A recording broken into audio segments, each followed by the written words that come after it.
Good evening, everyone, and welcome to Boston Balling. I'm your host, Gabby Hurlbut. Hope everyone's having a great start to the week. Almost the holidays, which is really exciting. So it's a fun time of year. There's a lot going on in general. Not a whole lot really going on in baseball, unfortunately, at this particular moment in time. But we're going to talk about all that today. Look forward to this episode. I have a really great guest with me today. Does a lot of really good Red Sox content. Red Sox coverage, super knowledgeable about the team. Chris, how are you doing today? I'm good. How are you? Thanks for having me. Good. Yeah, I appreciate you joining me on the show. I always enjoy your Red Sox content, and just baseball content in general. So I'm excited to have you. Thanks. Yeah, at least someone does. That's good. Yeah. So before we kind of get into it a little, can you just talk a little bit about how you really got involved in your current role that you're in now, covering the team? Yeah, it's kind of a unique story for me. I always grew up loving baseball and grew up in Central Mass and was such a fan of the game and all sports really. And while I was in high school, I kind of found baseball Twitter and started an account and started tweeting through that and ended up working for SB Nation for a few years. And then once I graduated college, Mass Live had an opening for the Red Sox beat job, and I applied and was lucky enough to get it. So I'm entering. I'm almost at 4 years on the job, and basically just covering the ins and outs of the team, everything they do, all the drama, all the trades. I've seen pretty much everything in the last 4 years, from a World Series title to the Mookie trade to a pandemic to Cora leaving and coming back, all that type of stuff. So it's there's never a dull day, except now when they're locked out. There's a lot of dull days. Yeah, it's been quite the roller coaster, I'd say. I feel like you entered this job at such a fun time for Red Sox baseball, I feel like, Right. you Yeah. know? No, it was right in the middle of the 2018 season when I started. So I think they won like 28 of the first 30 games I covered, and I thought, oh, this is easy. You just write about a win every day. But it's changed over the last few years a little bit. It has. Yeah, that was such a fun season to watch. Every game was just so fun that year. Yeah, they were just incredibly dominant, and the clubhouse was in a good mood, obviously, because they were just destroying teams left and right. And a year later, when they had all those expectations and they were not as good, I came to find out exactly what it's like when a clubhouse is disappointed and losing all the time, and it's a different vibe. It's kind of interesting to see up close and personal, though. I was gonna say, yeah, because you've seen it all. You've probably seen all the emotions that come with all that too, you know? Yeah, yeah, and you got to pick your spots when to ask certain tough questions, and you don't want to do it after a crushing loss. All that stuff. Yeah, so you kind of have to just read the room and know when to ask certain questions. Yeah, that's been kind of the biggest learning curve, I think, for the first 4 years. Yeah, for sure. I can imagine, definitely. But I feel like the more you interview these people, the better sense you get of the types of questions that they enjoyed answering, and they probably all interview differently. So I feel like you kind of get a sense of all of that the longer you're in the job. Yeah, and I think the biggest thing is just getting to know the guys on a personal level. And Yeah, obviously it's not drinking buddies or friends, or not going golfing with these guys, but just that'd kind be of cool. learning who gets who is going to be really introspective after they have a bad performance, who's going to be really down and really pissed off and doesn't want to talk, which happens. And that was kind of what I was trying to learn over 2018, 2019, and then 2020 comes around and we had spring training, but then we haven't been in the clubhouse in the last 2 years. We've had very limited, in-person interaction. So you don't really have a pulse on, what is going through everybody's mind, and everything's kind of, provided through the PR staff, and everything's on Zoom, and it's so much more sterile and so different that, I think the coverage obviously suffers with that. I always say, I covered Christian Arroyo for like a year before actually meeting him in person because we weren't allowed anywhere near them. So, Yeah. there was even another good, story and during the COVID year in 2020 when we had zero access at all. I was walking out of Fenway one day and Michael Chavis was like walking the other way, and I said hi to him. He's like, "Wow, it's so weird. It's weird to see one of you media guys like in person." It's like, "Yeah, it's weird to see you too." It's like it feels like we're breaking some sort of rule or something. So hopefully we'll get back to even more normalcy in 22 and obviously beyond. Yeah, the 2020 season, I mean, that was just so strange. First of all, just how few games they played really compared to a regular length baseball season was just the biggest thing. And also with, the crowds being like not actual people there and having, like cardboard cutouts and all of that type of stuff like in the crowd. It was so weird to see all of that. And I feel like that probably took away from, that energy that the players bring into the games because they feed off of the crowd. So I feel like that whole season, to me, I just kind of cross out as a season because I'm like I just don't really count it as a baseball season. Yeah, it was. I mean, people are. I was one of the 50 people in the ballpark for those games, and so that's people always say, "Oh, you're so lucky." And it's like, no, it was. You didn't want to be there. It was like depressing. It was like a morgue in there. It was the fake crowd noise, the cardboard cutouts. It was like some bizarre dream, that a nightmare. And we had to be super separated, and the concession stands were all closed, and the concourses were clubhouses. Everything was just super super super weird. So yeah, I don't look back at yeah, I guess at the end of the day it was cool that I got to be at those games when no one else was there, but it's not like it was a fun experience to do it. Yeah, it's much better when there's, the crowd there and it kind of just creates a better environment being at the game, I'm sure. And it's just so much different.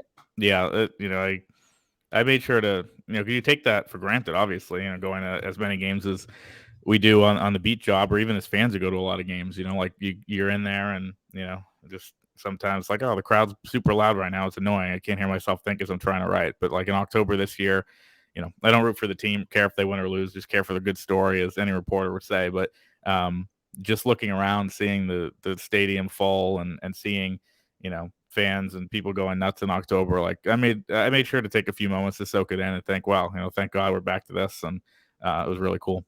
Yeah, seriously. And the crowd was phenomenal during that their playoff run this year too. I feel like, the first of all, the wild card game, I could just tell just even not being there and just watching it.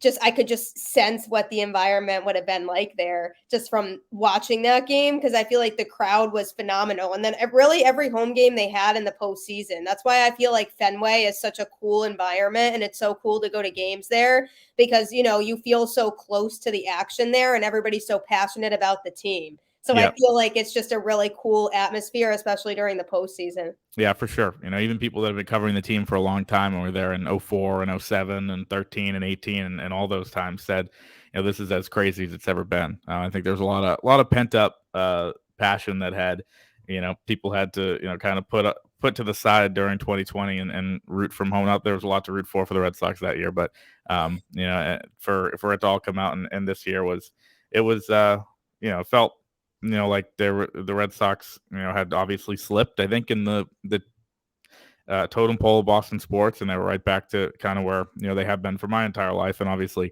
a long time. So it was, yeah, the playoffs were, it's a blur when you're covering it because there's so much early morning travel, and you have to be at the game like 7 hours before. But just to see the crowds and what they were was really cool. Yeah, I'm sure. I can imagine. It seems like it's just such a fun job to be able to just be up close and personal like that all the time. And especially with being as passionate about baseball as you are, it's probably just a dream job. It is. It is. I mean, I think there's a lot of times where either in tweets, or talking to friends or whatever, that I come off as jaded, and there's things that make you jaded as you go through time. You have an interaction with a player you might once worshipped, and he's rude, and that changes things around. Or um, if you're a fan going to, one game a month, you want to be at Fenway for as long as possible. And you want, that extra inning, crazy 5 hour game. When you're there Yeah. every night, those are not fun at all. Those are the, we get another one of these tomorrow, another one of these the next day. And so, I root for, my team is games under 3 hours. That's who I root for. So, that's what I care about the The ones most. that And fly people, by. yeah, exactly. That's why pace of play initiatives are my favorite thing. So, um, I think that's yeah, as much as I'm jaded with that type of stuff. Like getting the opportunity to have that front row seat, as much as I do, and see kind of the inner workings of the Red Sox, such a historic organization, and then just calling Fenway my workplace on a day to day basis, I think is the coolest part. I just walking in every day, you're like, think about how much has gone on there that's been special, and how much there is a potential for history to really be made there every day. So I haven't lost the appreciation for that, even though I am the world's most crusty, jaded 26-year-old ever. That's funny. Yeah. No, I'm definitely jealous. It seems like an awesome job, and just everything about it really, and just being able to be there every day and during the games and all of that. It must be so cool. When I go, I always hope for extra innings just so I can be Yeah, there exactly. longer, like you So said. you're the For problem, is what people you're like saying. you, it's probably like if they go extra innings and then maybe have a day game the next day, that's not fun.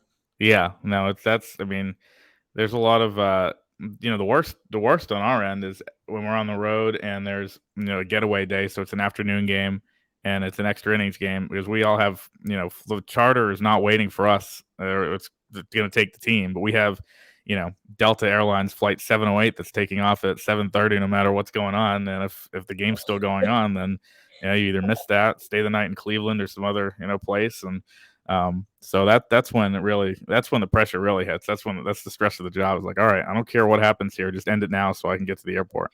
Yeah, even if they lose, like at this point, I just want the game to be over. Yeah.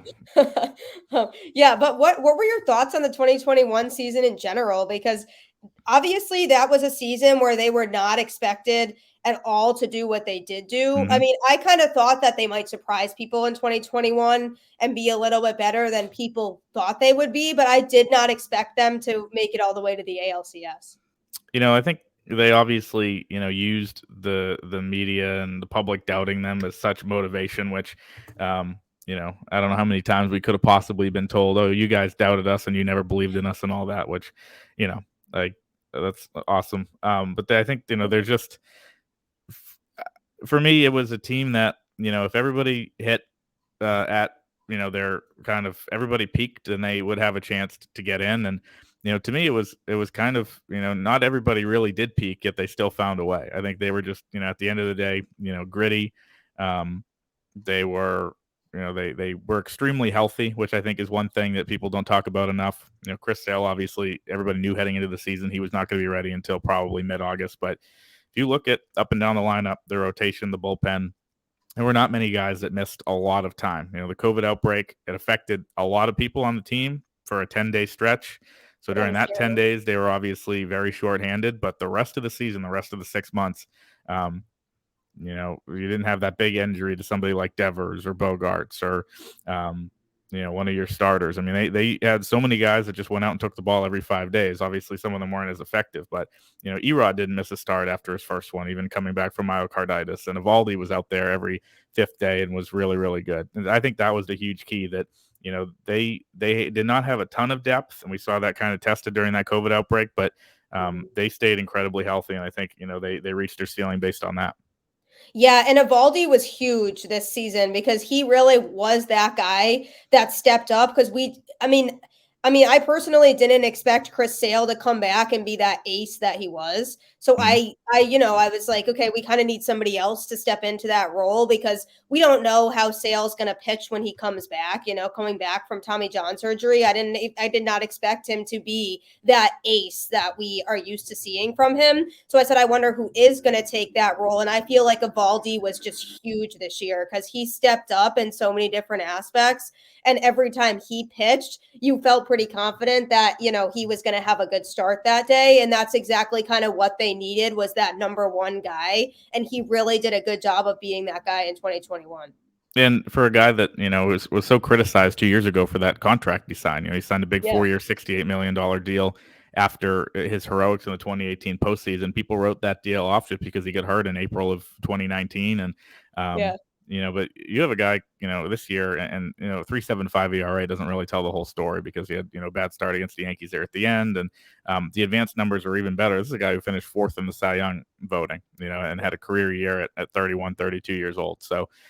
He was as good as they possibly could have imagined. It really proved that Dave Dombrowski and the staff back then were really right in making that commitment to him for 68 million. He was able to stay healthy, 182 innings. Just kind of looking at the numbers now, obviously a career high, and really put it all together the way the Red Sox thought he would. So that was a huge key. Eduardo Rodriguez was obviously up and down. Pivetta was up and down. Richards and Perez were up and down. So he was the stabilizing force of that rotation. I know they're expecting big things out of him next year too. Yeah, don't even get me started on Richards and Perez. I mean, I had hope, especially for Garrett Richards going into the season. I had hope because I was like, they must see something in him that I just hoped he would kind of be more consistent in the back of the rotation. But obviously, him and Perez they just never really were able to put it together. Perez, especially, because even out of the bullpen, he wasn't really super effective either. But I think, Pavetta, I think, had a pretty good season. Hauk, I do like. I just think there's still a little bit of kind of a longevity issue with him, and I think he still needs a solid third pitch to be able to really develop to be, valuable in the starting lineup. But you have to wonder now if he gets moved to the bullpen now with some of these moves that they made, which I do kind of want to get into, because what I like about Chaim Bloom and the way he does things is he's not one to just go out and spend a bunch of money on, like, the top free agent out there. He's somebody who will find somebody that he thinks is best for the Red Sox system. And that's not always that glamorous free agent that's out there. He'll find somebody that he feels really fits in with this team. And obviously that's worked so far based on the success that we saw in 2021. So he goes out there and he signs Rich Hill, which some people were predicting that he would do something like that, like bring him back to Boston. And the Michael Wacha thing, I was like, why him? But thinking about all of it now and kind of, how the rotation looks now, you have to wonder if he's still going to go out and get another arm to go into that rotation. And then it allows for flexibility to maybe move people like Tanner Houck to the bullpen, who could be super lethal there. Yeah, I think it's shaping up to be almost like it was a year ago, where they're gonna go into the season with Evaldi, Pavetta, Sale, probably Wacha and Hill, and just see how long they can ride those guys, and then at some point have the reinforcements come in. Last year it was Tanner Houck and Chris Sale replacing Richards and Perez. This year, could it be Whitlock, Houck, James Paxton coming in at some point, whether it be July, August, September, and kind of rejuvenating the back end of that rotation, or a trade deadline acquisition. So they have depth, no doubt about that. I don't think that they're a very top heavy rotation. Sale and Evaldi at the end of the day are a great 1 and 2 if they're at their best, but expecting Evaldi to repeat last year is probably a big ask. We're expecting Sale to be the AC previously was. That's a question mark too. So they have 7 now capable guys, 8 if you think about Paxton, Connor Siebold, Cutter Crawford, a couple of guys at AAA who I think are going to factor in down the stretch as well. So, that seems to be Chaim Bloom's MO. We just add a bunch of arms and kind of stick it out. And obviously he didn't want to, go to the higher end of the market. Kevin Gausman, Robbie Ray, Justin Verlander, Max Scherzer, Marcus Stroman, all these guys came off the board on big contracts, and it didn't seem like the Red Sox were super involved with any of them, which is a little bit of a surprise to me, but it seems like when he makes that big move, he really wants to be convicted in it, and we'll see when that happens, if it ever does. Yeah, that was a surprise to me too, because I was like, there's some solid names on the board here, and the Red Sox do need pitching. So I thought that was something he might be more aggressive with. I mean, I know he kind of looked into Marcus Stroman a little bit. I did see something on that, but overall, like, I was kind of surprised that he didn't get one of those pitchers, one of those, top-notch free agents that was coming in.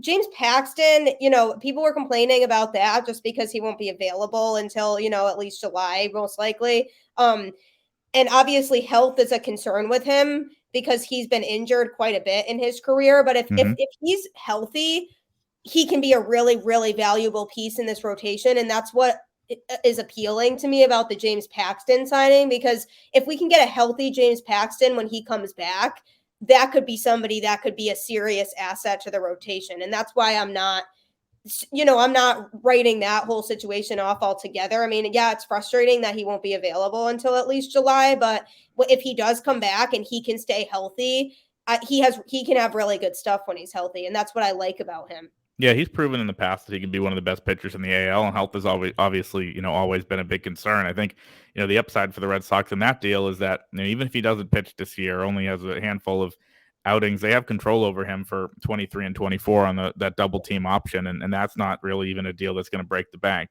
If you have James Paxton at his best, he's going to get a lot more than a 3-year, $35 million deal. That's all that they'd have to pay him if they exercise those options, and he hit even some bonuses too. So I think there's a lot of upside there. And obviously some downside if he doesn't get healthy, and he threw away $10 million for the year. But it is what it is. It's kind of the price you have to pay. I think we've seen, for all the talk about Heim Bloom being cheap, all that type of stuff, the two moves, the James Paxton move and the Jackie Bradley move, where he brought in a lot of salary and added $10 million in payroll because Bradley's due 10 more than Renfroe. Those are a couple of big market moves, and people don't really talk about that a lot because it kind of goes against the narrative that the Tampa Bay Red Sox and all that stuff. But those are a couple big market moves, and it shows that they're not really going to be concerned about spending. They're willing to pay up now. Yeah, that was the other thing I was going to bring up too, because that to me came out of nowhere. Because I really like Renfroe, and I thought he was a great asset to the team in 2021. And even Heim Bloom said that wasn't a move that he had expected to make, a couple days before that deadline, before the lockout was starting. And so I was super surprised by that. And I was like, what's the plan here? And obviously for Milwaukee, that Jackie Bradley was a salary dump because that's to me kind of where that came from their perspective. But I think Heim was really interested in those prospects he got in the deal, because I don't think that's being talked about enough. I think sometimes people are just seeing it as like, Renfroe for Jackie Bradley, like that's not worth it. Like Renfroe's a way better hitter. People but I talk think about Bradley more because everybody knows him around here, obviously. Exactly. That's the thing. Everybody knows him around here. So I think he could just be a good kind of veteran presence to have here. And obviously his defense overall is better than Renfroe's, because Renfroe, obviously we know Renfroe had a great arm, but he could not really field the ball as well. And that's something that Jackie can do also. But I don't see Jackie as kind of an everyday player. At least I don't think that he would be, but I think having just his presence here, somebody who's familiar with Boston, everybody knows, and Alex Cora has a good relationship with, I think could be good for kind of, that camaraderie in the locker room aspect. I think, Heim Bloom, talk about his MOs. I think the number one thing that he's always looking to do is to make moves that help both in the present and the future. And we saw that with the Adam Ottavino move that gave them a late inning reliever for 1 year. And they got a prospect in Frank German who was at AA this year. And basically by taking on a Ottavino salary, this is basically the same type of thing. The only, difference is that a guy that, fans liked in Renfroe and had a good year is going out the door. I think, the Red Sox, as much as Renfroe was good and had a great offensive year, he did lead all of baseball in errors for outfielders. He had 3 more than the next highest guy. I think it was 12, and Tyler O'Neill had 9 for the Cardinals. There's a lot of times where he just did not make the routine plays. So, yeah, he was flashy with the arm. But the Red Sox came into this offseason with an emphasis on team defense. They wanted to clean things up. Bradley's obviously an upgrade in that regard. And I don't think they're done. I think they're going to add an outfielder, whether it be Kyle Schwarber or Suzuki or somebody like that. There's a lot of names out there. The other thing is, as you mentioned, those prospects, people see, they were only ranked number 16 and number 17 in Milwaukee's system by MLB.com. Well, a big reason for that is because neither of those guys have played much before in the pros. Benelis, who's really, I think, the better prospect there, was a 3rd-round pick this year out of Louisville. So you're basically, getting another 3rd-round pick in the 2021 draft, which basically you just slot him into your draft class from this year, along with the high octane guys they got there. So to me, it's a move that obviously when you look at it and you see, for me, when the press release came out at 11:30, half an hour before the deadline, I thought they had sent some old thing by accident. It was just Jackie Bradley. What's going on here?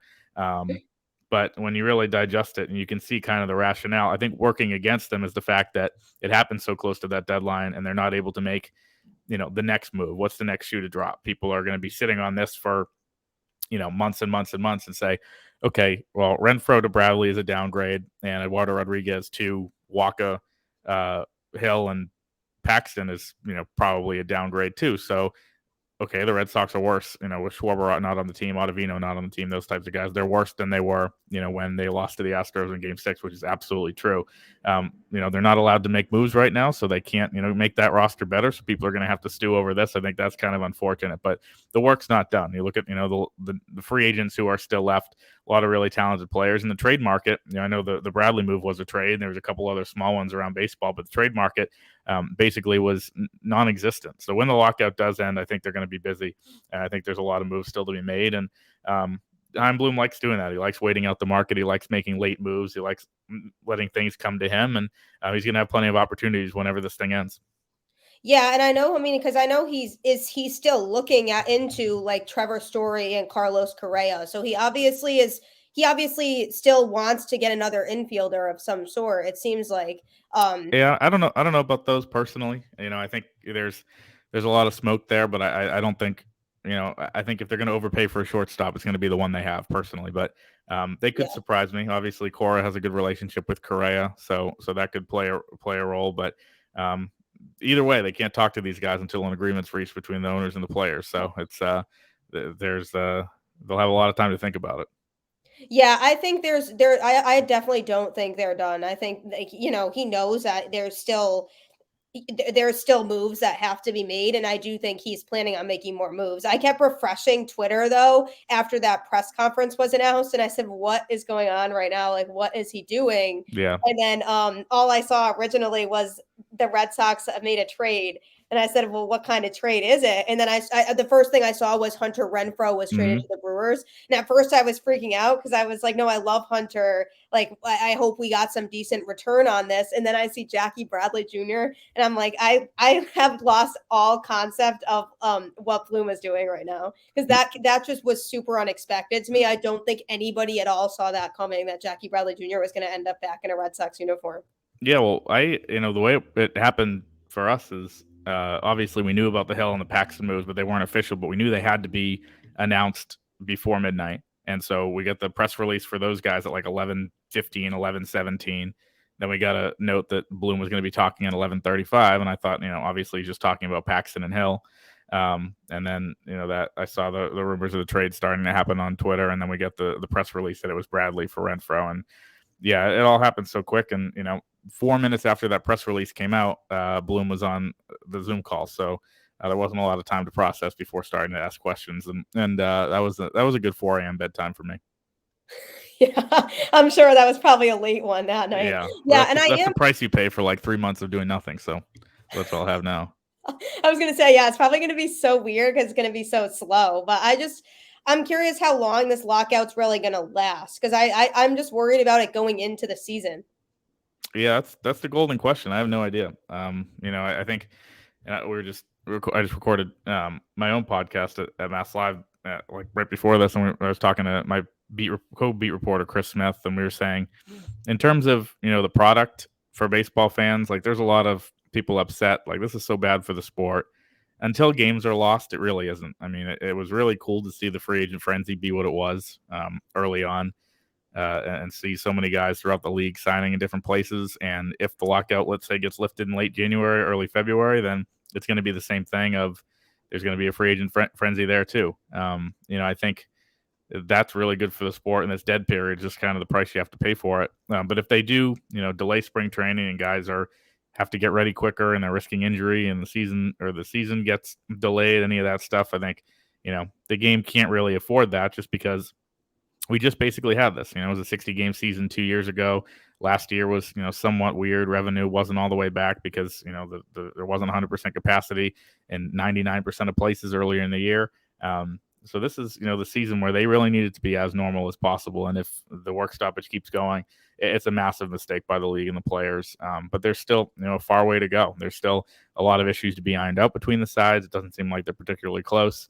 But I think obviously with the holidays coming up, they're going to have to, not probably talk that much, but January is really where the metal has to meet the road, or the hell the saying is, and they'll have to figure it out then. Yeah, after we get through New Year's, that's when I'm hoping that they can really just kind of try to get to the bottom of this because it's just really kind of crazy to think about the fact that this is even happening in the first place and that just that nobody can agree on anything and that we're just here in this place of like, okay, so what happens now? We all just have to wait and then Right. literally nothing's going to come out because nobody can talk to anybody. So what good is that doing for anybody? So that's why I'm hoping that they can get something figured out soon. But I do think at the end of the day, the Red Sox have a plan. I am curious how that's all going to play out with Suzuki. I know they really are interested in him. And obviously trying to bring back Kyle Schwarber. So it obviously would probably be one or the other, but either one obviously would be good to have on this team. Because, Kyle Schwarber, when he came, was just so good for the Red Sox lineup. and just really, really helped offensively. So that's what I really like about him. But one other thing that I find interesting is them maybe possibly trying to trade Duran and maybe Dahlbeck for a starting pitcher if they do get one of those players. Because Mhm. people were like, well, if they bring back Schwarber, then he could play first base, and then they would get rid of Dahlbeck. But that's why I feel like there's so many things that they could still do, and nobody really knows what that's going to be. It's just hard to say right now, you know? Yeah, and I think trying to get inside Time Bloom's mind is what keeps me up at night and consumes every day. But I think it's always a fruitless task because I think fans and us reporters and all that type of stuff, we think if A happens, then B is going to happen, or this need is going to fit in perfectly. You think about how many times already just under him that hasn't been the case. Kyle Schwarber did not fit on this roster. He's basically a DH who you can occasionally stick out in the field. He did not fit the roster at the deadline. He was not a guy that you would have expected them to get, and they made it work. He was obviously really good. Time and time again, he didn't think this Bradley trade was going to happen. Nobody did.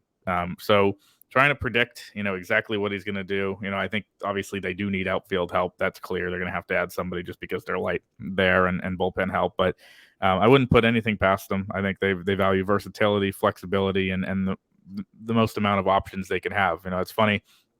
I only covered Dave Dombrowski for half of 18 and then all of 19. But he's his old school mentality. If a reporter asked him, "What do you need?"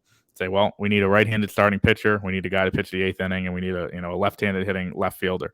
So like you knew exactly what he's going to do. You ask Chaim Bloom what he wants to do. We're just looking at ways to make our roster better, both in the present and the future, and give ourselves the most flexibility possible. It's like that company line of, we want sustainable winning, blah, blah, blah, blah, blah. And it's tough to really figure out exactly what's coming next. So, there's some obvious moves, there's some less than obvious moves. But the good news for everybody is, like you said, we have a ton of time to possibly think about it.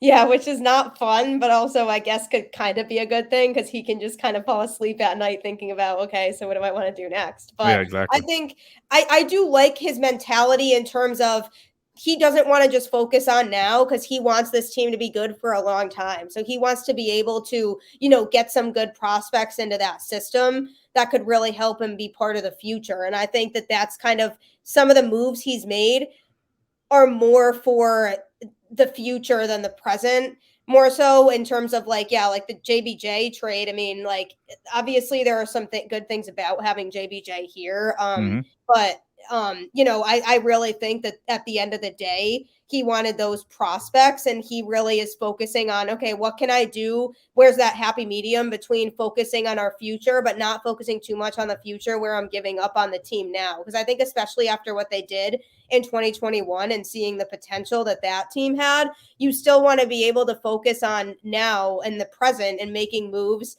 that, because we obviously hope that they get back there next year and hopefully even further and go to the World Series. But you can't just put all of your eggs in that basket and then have, no farm system like they did after they won in 2018. Yeah, and that's the balance that they've always had. It seems like an overcompensation either way. Ben Charrington comes in and he's focused on the farm, and then David Dombrowski comes in and he's focused on winning now, and the farm suffers. And I think they brought in Chaim Bloom to try to balance that happy medium of, okay, we can make moves that help you both now and in the future. And like I said, Ottavino, JBJ, a few of these other moves, and I think even some of the smaller things that kind of go unnoticed, issuing Eduardo Rodriguez a qualifying offer and then not really pushing to re-sign him, you get a draft pick out of that, and so those things kind of go under the radar sometimes, but they're super important to building an organization that, as they always say, is the goal is to be sustainable and to win as much as possible over time. Yeah, and he had a lot of work to do when he came into that role too. And so I think he's really trying to just find that even balance of what can I do to help this team win now and what can I do for our future. And obviously Alex Cora is a big part of this. I think, their success in 2021, just having Alex Cora there, I just think he's really good for the Red Sox, and just how much he can relate to his players and just the way he motivates his players. I think there's just kind of something special about him, and the players genuinely enjoy playing for him. I think that's another thing to credit for 2021 on, because I think he's just I think he's just the perfect fit in Boston in that role. And I think that, the players really respect him and they enjoy playing for him. And you could see that they all had fun when they were out there playing and on the field every day. They just genuinely had fun. And I didn't see every team when I was watching Red Sox games, not every team looked like they did in terms of the fact that the Red Sox were just enjoying themselves. And I didn't really see that kind of energy with every team. Yeah, and I think Alex obviously he connects with certain guys. He gets the best out of certain guys. We've seen that time and time again. He's a huge asset recruiting wise. We talked about Correa earlier, but if they sign him, he's going to have a huge role in that. And they have with other guys. Martin Perez, even he had not ever had any connection with Cora whatsoever. They never were the same organization, any of that. But he said just he had heard through the grapevine, about how fun it was to play for him, and he had never played for a Latino manager before, and it's something that he really wanted to experience. And you've heard that time and time again that he's a big player in the recruiting process. So he can't be underrated in my mind. I think that managers nowadays, a lot of it's passed down from above, analytics, all that type of stuff, but he really does make a tangible impact on the team. Yeah, absolutely. And I don't think that gets credited enough, like you said, but I do think he was such a big impact and things that he said to the team, in the locker room that I think helped motivate them. And it just showed all season. And they just had that attitude of, we want to prove people wrong. Like we're here and we're serious and we can compete and we can win games. And the fact that they were in, such a tough division as well and they were able to do what they did is also pretty remarkable because that's a tough division to be in and it's getting tougher. And I think I look at teams like Toronto. I mean, they're going to be scary once again. And the Rays and Yankees are still going to probably be there. So it's a tough division to be in. And the fact that the Red Sox were right there with that division in 2021 to me is impressive in itself because I mean that arguably was the toughest division in baseball to play in last year. Yeah, and as you said, Toronto is got a really young core. Baltimore, it can't possibly be this bad forever after winning or losing 100 games every year for the last 4 years. The Rays are a sustainable product that is always going to be retooled, recharging. They could trade their whole roster and they'll just get a bunch of utility men clones and openers who can on minor league deals that will learn how to pitch down there for some reason. And the Yankees are, they're the behemoth. They'll always be the Yankees. So it's not going to change anytime soon. But the Red Sox are positioning themselves to be in it for a long time too. Yeah, I mean, I like a lot of what they're doing. I like the direction that they're headed in. They'll be like this division is going to be a 4-team race again probably, I think in 2022. I think all four of those teams once again have the capability of winning the division. I think it's just a matter of, like what teams are what teams are going to come out and really be prepared. And I think Toronto is on a really good path. That's a team that even last year I said if they can stay fully healthy, then they scare me because that lineup when fully healthy is one of the toughest in baseball, I feel like. And it's just so they scare me. And I said, they need a couple more pitchers, but now they're just looking even better. So that's going to be interesting to see in 2022. And I think what you mentioned before about how Bloom can go into the season and kind of see what works and what doesn't work, and then he can make more moves later on. And be like, okay, like this isn't working, so why don't we just try to make a trade for somebody else that might be a better fit? So I still don't think the opening day roster is set yet because I think after the lockout he does want to make more moves. But even so, even after that, if he makes some more moves and people are still a little bit skeptical, Right. That's not the end all be all. There's opportunity to change that as time goes on too. You know what I mean? Yeah, I think that's always the case. I think it's Yeah. always, you know, with him with the Rays when he was there. Obviously he wasn't running the show 100%, but they were always the team that made early trades during the season if they wanted to shake something up. April, May, June, and Heim hasn't necessarily done that. He only had really one season to do that, where there was an April, May, and June last year. But that's always a possibility, I think. And I don't think they're going to be, really concerned about the collective bargaining tax like they were in last year and the year before. I think they're going to be, you know, really willing to spend. Yeah, which is a good thing. I think, yeah, I think just the moves he's already made is a sign that he really just doesn't care about it and he'll go out and he'll spend money on players. And that's why I am curious what else they're going to end up with. But yeah, definitely one more outfielder, and then they need to figure out something in terms of the infield, who's going to play where and how that's going to be addressed, because the infield defense was a concern last year too. So I think he knows that that's something that needs to be, fixed. Obviously, second base is still a question mark in general. So it'll be interesting to see who exactly is here to start the season to even play that position in the first place. So that's going to be an interesting one. And there's talks that they sign one of those shortstops and they move Xander to second base, but I don't think he's going to overpay for anybody, because I think he knows better than that. So I don't think he'll bring in somebody unless he really feels like it makes sense for this team.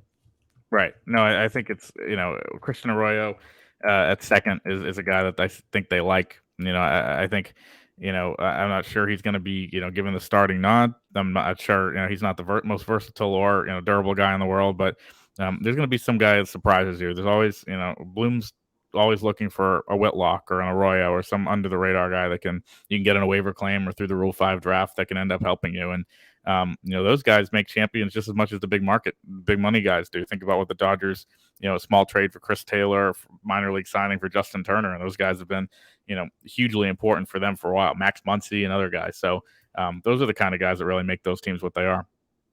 Yeah, you don't need to just get like every superstar at every position to win a championship. You don't need that. To me, it's more, who's going to fit in with your system, and and the chemistry aspect is huge. And I think the signings that he makes are, who's going to work with the Red Sox right now. And when they signed Kike, I mean, nobody really realized how much of a contribution Kike was going to make to the team either, I don't think. And I mean, I liked Kike, like in LA, I thought he was a good player, but I did not think he was going to have as much of an impact on the Red Sox as he actually did and be as important as he was.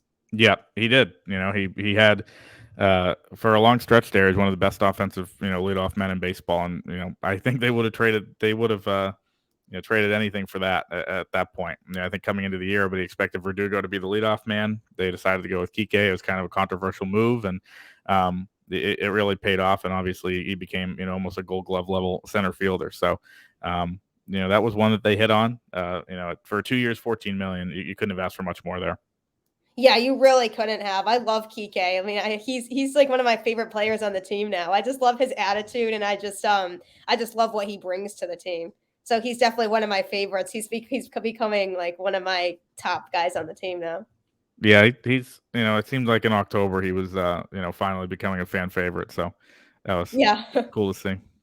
Yeah, definitely. But no, I agree with you. I think they're not done. I think there's more moves that they're going to make after this lockout ends, whenever that may be. It always sounds weird saying when the lockout ends, because it's like, Yeah. well, who knows when when that's going to end.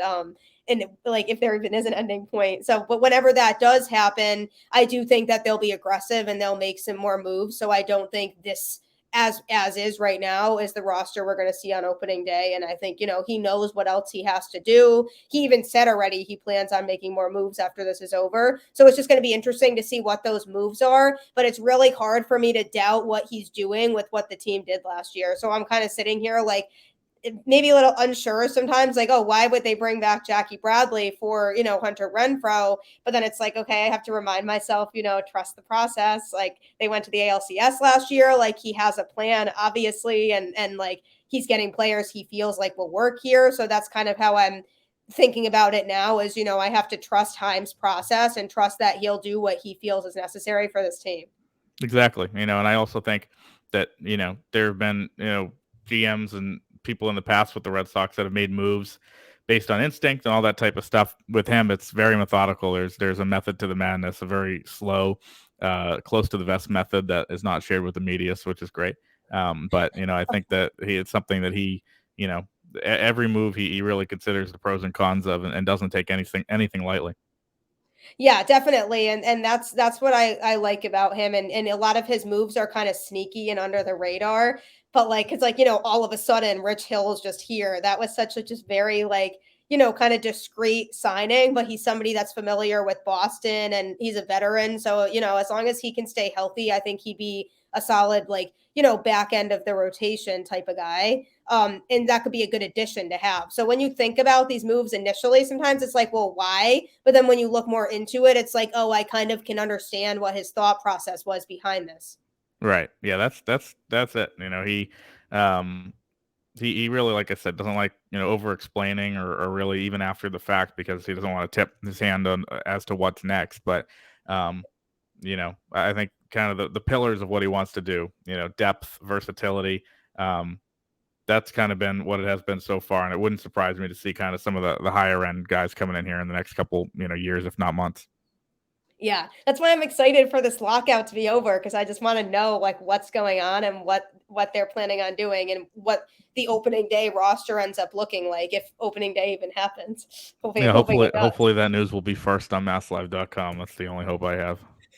That's what I'm hoping too. I know. I'm like praying for it. I need my baseball. Um, seriously. But no, I really appreciate you joining me on the show. Just before we close up, just kind of let everybody know like how they can find you on social media and everything like that. Yeah, it's just very simply at Chris Cotillo on Twitter, and all of our stuff is on masslive.com. So two pretty easy names to remember. Nice. No, that's I like simple. Some people have like really complicated Twitter handles with all these like random numbers and stuff at the Yeah, end, and make I'm it like, make it why is hard to that so find. necessary? Yeah. Exactly. But yeah, no, I really appreciate you joining me. Go Red Sox. I see you have a Patriots shirt. Go Patriots too. That was a great win last night too. I loved that as Yeah, well. most importantly, go Pats. But yeah, exactly. Like right now at this point of the year, go Pats is the most important thing. Really appreciate it. Hope you have a good rest of the week. Hope everyone else listening has a great rest of the week. Always appreciate you tuning in. We'll see what happens when we do get, baseball news again, where the Red Sox are looking at that point. But thank you again for joining me. I really appreciate it. Anytime. Thanks for having me. Have a great rest of your night, everybody.